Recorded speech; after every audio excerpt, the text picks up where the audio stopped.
नमः। अरिहंत को सब याद कर, श्री सिद्ध को ही धार कर, आचार्य के चरणों चलो, चारित्र को स्वीकार कर। उपाध्याय से नित पाठ लो, साधो बनो शुभ काज हो। माँ भारती के लाल हो, माँ भारती का हित आज हो। जय बोलिए तीर्थंकर महावीर भगवान की जय। संत श्रोमणी आचार्य गुरुवर श्री विद्यासागर मुनिराज की जय। महानुभाव,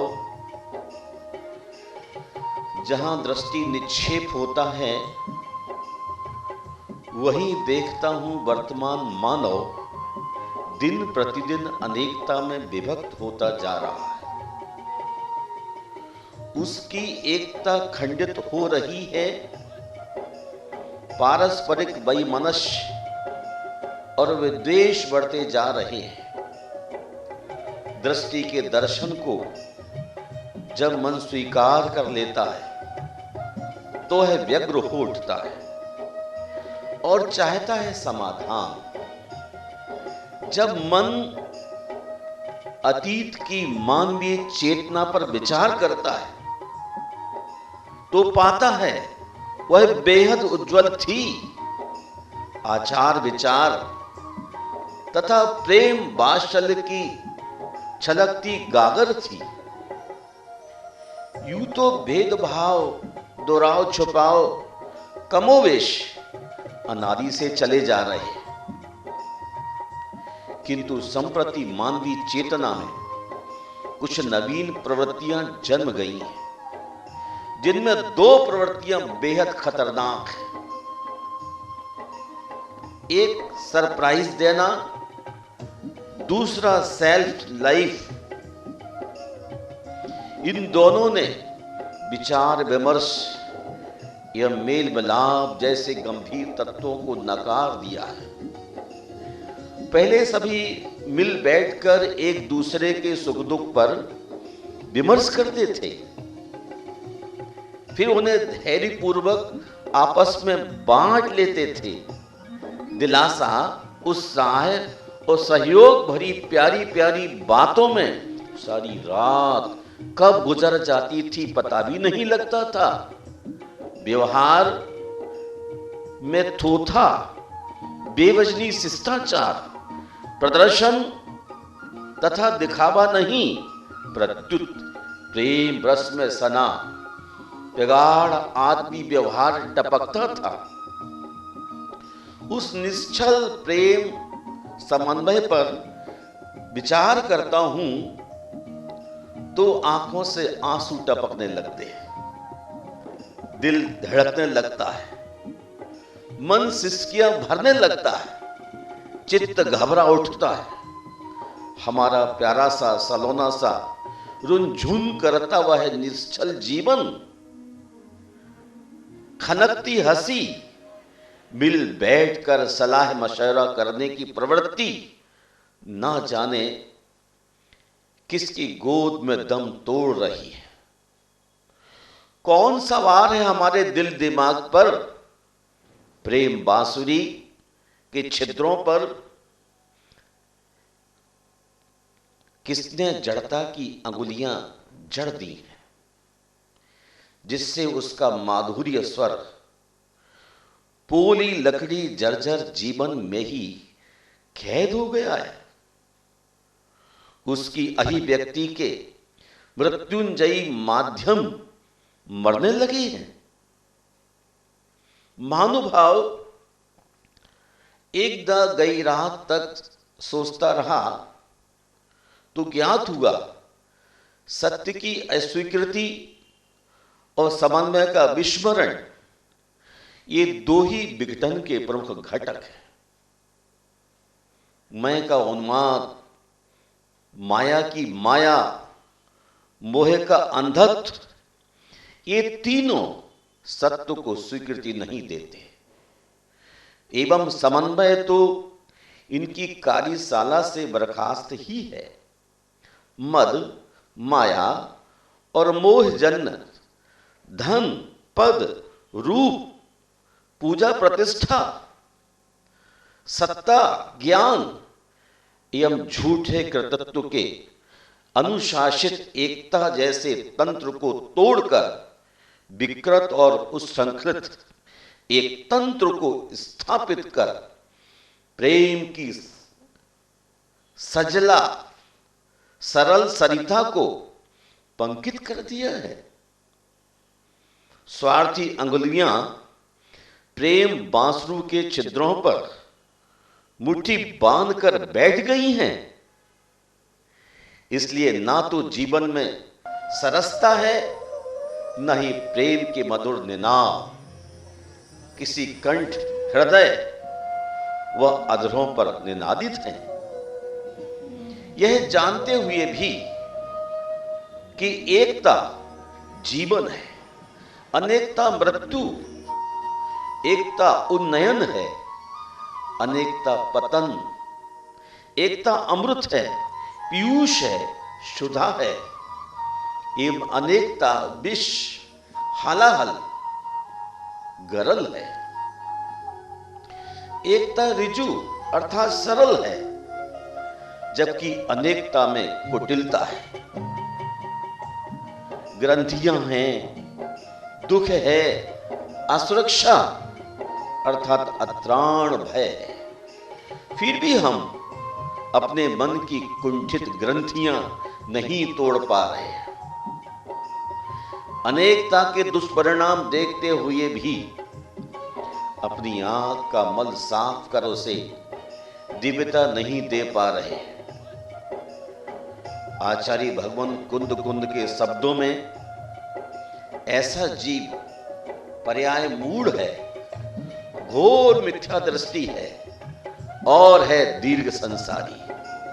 कारण उसकी समीचीन दृष्टि, सम्यक कर्म विचार, प्रांजल प्रवर्तन, परिणाम विशुद्धि, वैराग और संवेग भाव पर पदार्थ व्यामोह के दुष्चक्र में दलित हो रहे हैं। उन्हें बचाने के लिए केवल वाचनिक व औपदेशिक समर्थन की नहीं, वरन क्रियात्मक सहयोग की आवश्यकता है। कथनी और करनी की एकात्मकता ही एकता और अनेकता के माध्यम आई गहरी खाई को भर सकती है। महानुभाव, यदि आप आर्यावर्त के महामानव एवं निर्गंथ वीतराग तीर्थंकर ऋषभदेव की पुण्य परंपरा में जन्म लेने के गौरव को अक्षुण्ण रखना चाहते हैं, तो अपना अपना दायित्व संभालिए और इस बिखरते, टूटते, पतित होते मानवीय संबंधों को बचाइए। भेदभाव व अहम की दुर्दम्य लक्ष्मण रेखा को लांघिए एवं एकता के सुहावने अखंड संघर्षों को अभय दीजिए। एकता का रथ टूटे बिखरे संबंधों के उबड़ खाबड़ पथ पर नहीं चल सकता। यह घोर कलयुग जागतिक नव जागरण जैसा वैज्ञानिक युग, जहां चतुर्दिक जलन, घुटन, आपदहापी है, हमें चुनौती दे रहा है। एकीकरण और संगठन की विश्व की महान शक्तियों ने एकता के मजबूत सूत्र में बंधकर ही सब कुछ अर्जित किया है, जिसका हम भरपूर उपयोग कर रहे हैं। हम कितने मूर्ख अज्ञानी हैं जो इस जिंदा तत्व को भुलाकर पौद्गलिक निर्माण और संग्रह में जुटे हैं। मिलजुल कर जीने वाली प्रवृत्ति से समुत्पन्न प्रसन्नता जैसी अमूल्य दौलत को कुर्बान करके अपनी पृथक अस्मिता से हम न जाने इससे बड़ी कौन सी दौलत अर्जित करना चाहते हैं। यदि आप कहें मृणमय धन, प्रतिष्ठा, यश, लौकिक प्रभुत्व लोगों को बड़ी संख्या में, तो ये सब एकता के वाम हस्त में ही बसते हैं। अनेकता अर्थात अपनी अपनी पृथक सोच, अथवा यूं कहिए क्रियान्विति के पास एक गुण फटकते भी नहीं है।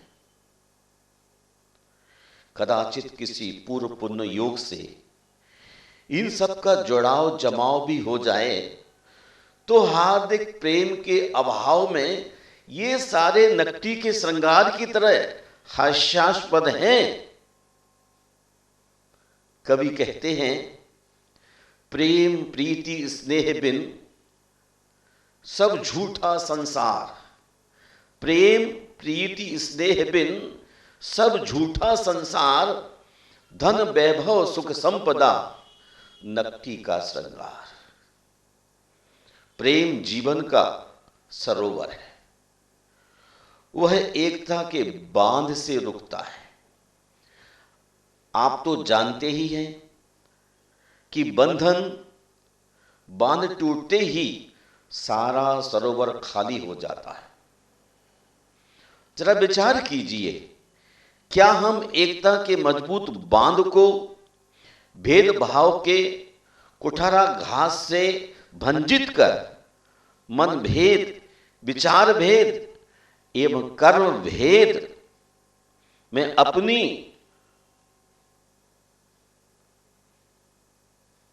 भाव तरिणी सर्वोदयी अहिंसा को डुबा नहीं रहे हैं?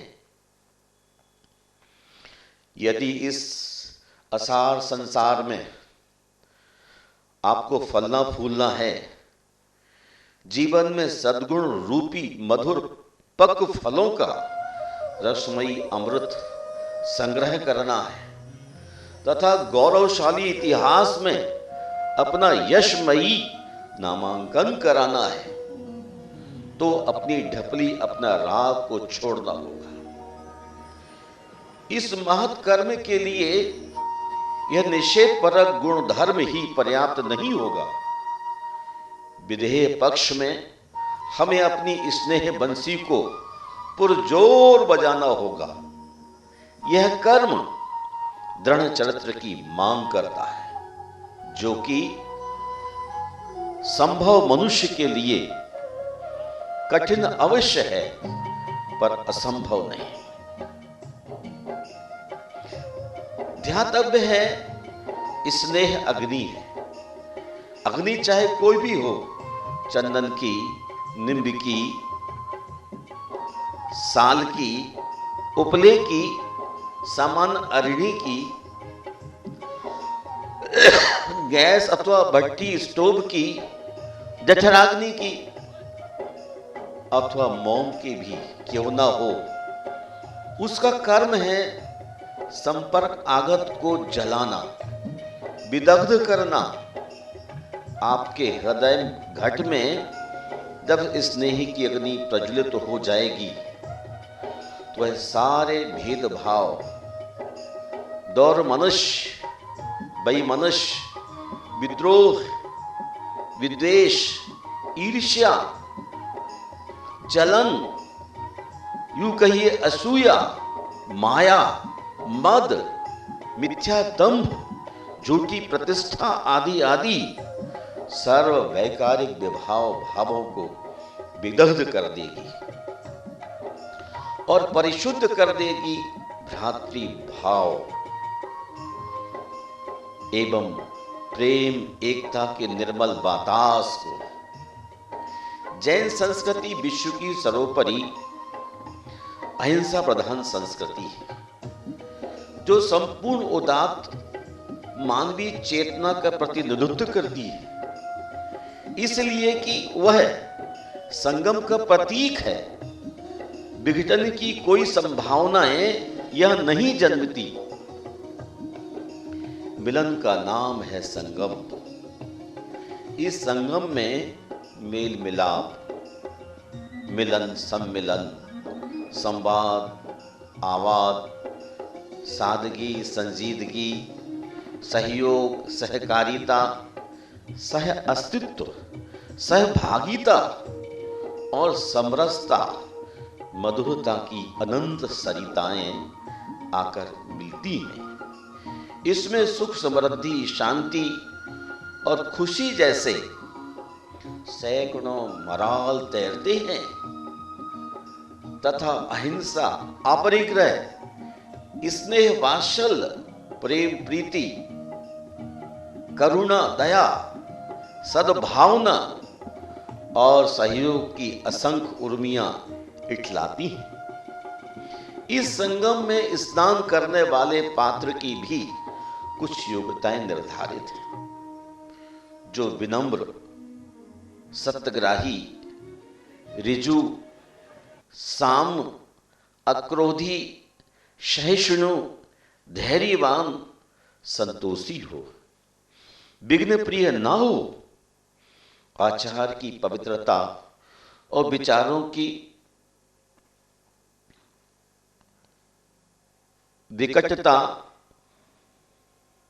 व्यग्रता जिसमें हो, वही इस पवित्र संगम में स्नान करने का अधिकारी है अथवा इसी पात्र को स्नान का लाभ मिलता है। इन तमाम तथ्यों से स्पष्ट है कि एकता के लिए स्नेह और संगम चाहिए ताकि मानवीय चेतना परिशुद्ध हो, सर्वपूज बन सके। इसके अतिरिक्त एकता के विषय में एक तीसरी बात और है जिससे आप भली भांति परिचित हैं। जैसे अनेक रंग बिरंगे फूलों की गूंथी माला मनोहारी एवं चित्ताकर्षक होती है, तद्वत एकता के सूत्र में बंधा व्यक्ति परिवार, समाज, राष्ट्र एवं धर्म भी शोभा पाता है, सबका प्रशंसा पात्र बन जाता है। सभी उस पर स्नेह वृष्टि करके आतुर रहते हैं। स्वाध्याय के दौरान आज एक पुस्तक मेरे हाथ में लगी जिसके आमुख में लिखा था, जो आपस में प्रेम नहीं जगाते, मानव दिलों को जीतने की कला नहीं सीखते सिखाते, वे देव रूप में दैत्य हैं। कितनी सुंदर बात है। देव वह हैं जिसके रोम रोम में, मांस मज्जा में, रक्त और रक्त वाहिनियों में, सिरा और धमनियों में अहिंसा, प्रेम व करुणा का रक्त दौड़ता हो,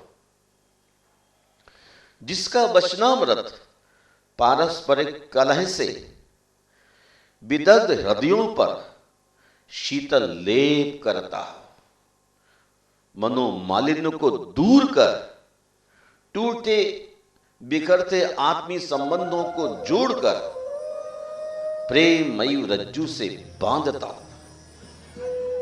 महानुभाव, प्रेम व एकता रहित जीवन, जल विहीन सरोवर, हरिताभा रहित पर्वत, पुष्प रहित उद्यान एवं गंध विहीन निर्गंध कुसुमवत है, जिसकी ना अपनी कोई सुषमा है न ही उपयोगिता।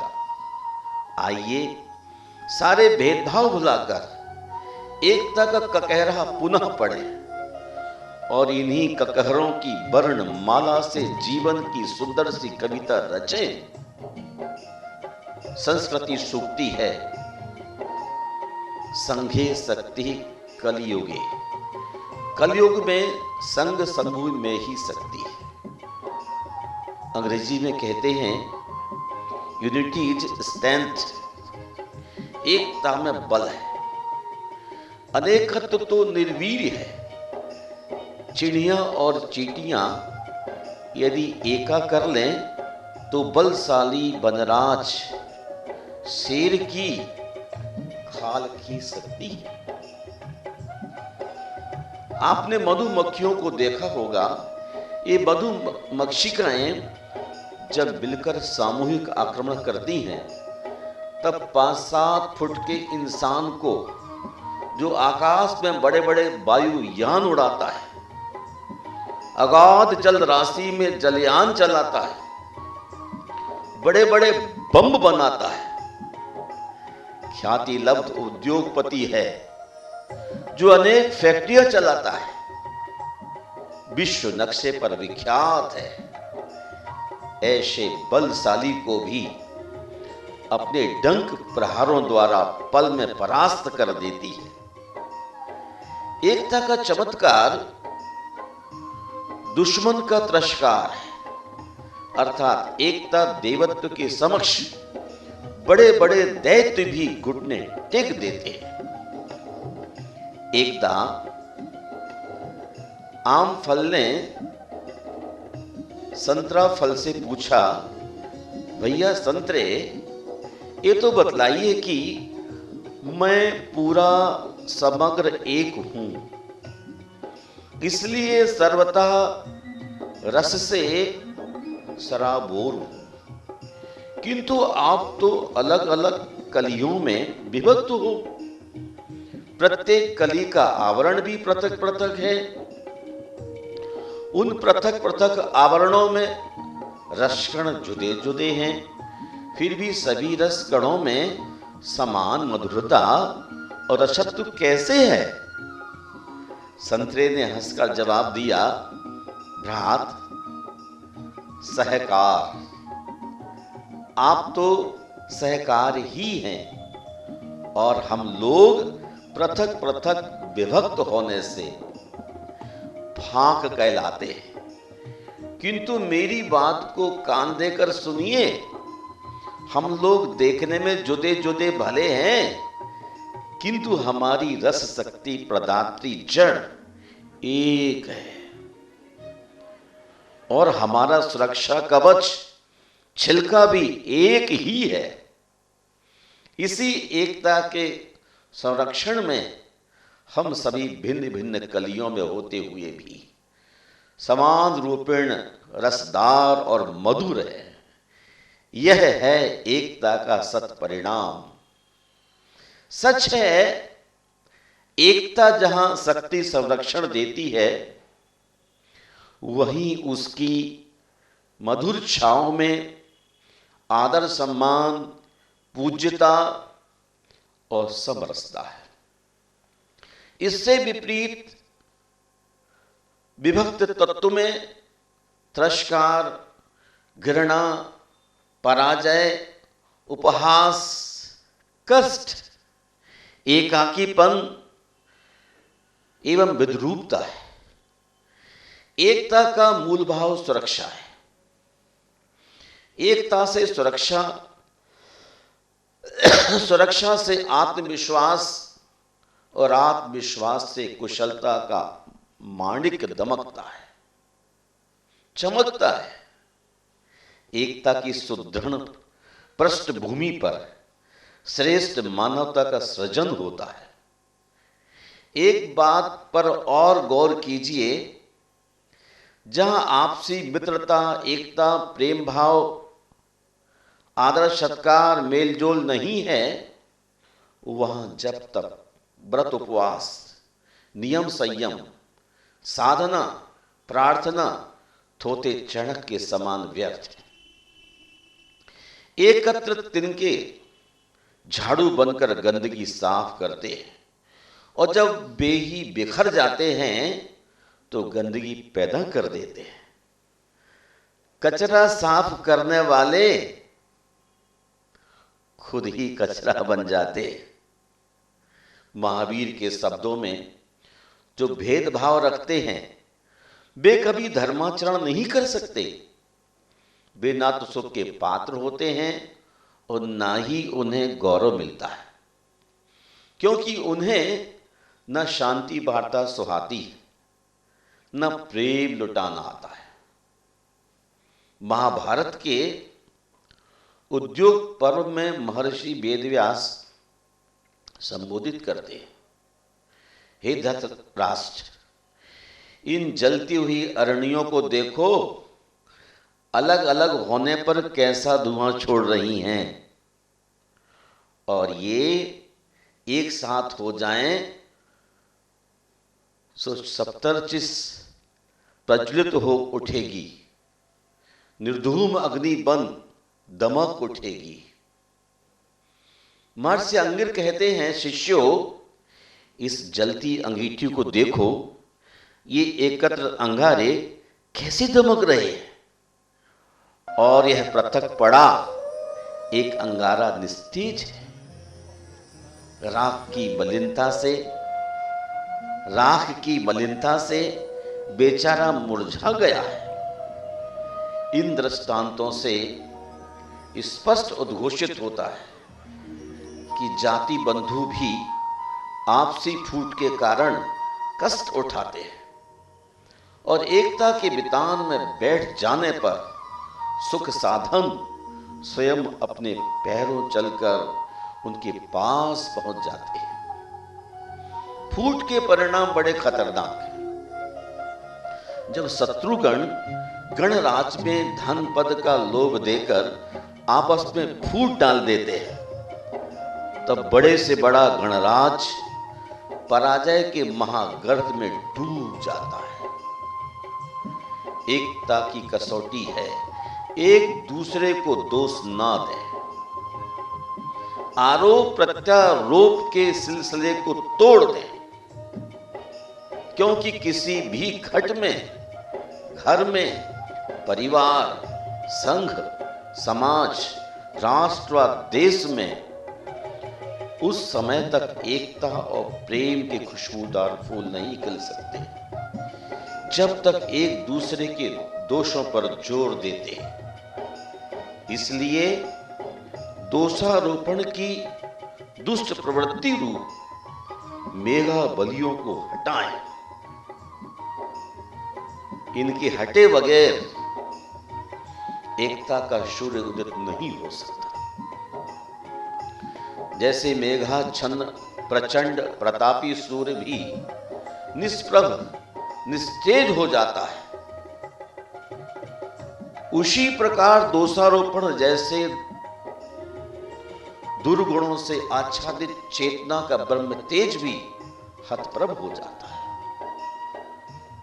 आइए, मन को धोइए, मन में मैल नहीं मेल रखिए। मन को धोइए, मन में मैल नहीं मेल रखिए। जो बीत गया उसे भूल जाइए, क्यों बीती हुई घड़ियों को तो जोशी भी नहीं देखते। जो बीती घड़ियों को पकड़कर अपना रास्ता निकालना चाहते हैं वे गलती पर है। पांचों अंगुलियों के सहयोग से काम बनता है, उनमें से एक भी छूट जाए या असहयोग कर बैठे तो कार्य का सौंदर्य नष्ट हो जाता है। एक भी स्वजन आपके किसी चुभते व्यवहार से अलग जो जाए तो व्यवहारिक शक्ति नष्ट हो जाती है। लोगों की विश्वसनीयता संकित हो उठती है। अतः विवेकी को चाहिए सब कुछ त्याग कर एक मेव की रक्षा अवश्य करें। जब तक जीवन है किसी न किसी सहारे सहयोग की अपेक्षा नियामक है। तब स्वजन को ठुकराकर पर की सहयोग की अपेक्षी होने में क्या बुद्धिमत्ता है? क्या यह पारस्परिक वैमनुष्य का प्रदर्शन नहीं होगा? आइए विनम्र कोशिश कीजिए। जब इंसान चट्टान से जल स्रोत फोड़ सकता है, कोयले की खान से हीरा निकाल सकता है, निविड़ अंधकार को एक लघु दीपक से चीर सकता है, युगल बाहुओं से अपार पारावार तैर सकता है, तब अपने प्रिय व्यवहार से मानवीय हृदय में प्रेम और एकता का संचरण क्यों नहीं कर सकता। मनुष्य की मनीषा सदा से व्यक्ति को व्यक्तित्व से लेकर विश्व से जोड़ने के प्रयत्न करती रही है। मनुष्य यदि एक बार सच्ची मानसिकता से एकता का मूल्य समझ ले, उसका मर्म पहचान ले, तो निश्चित रूपेण संघर्ष स्वतः कम हो जाएंगे, समाप्त हो जाएंगे।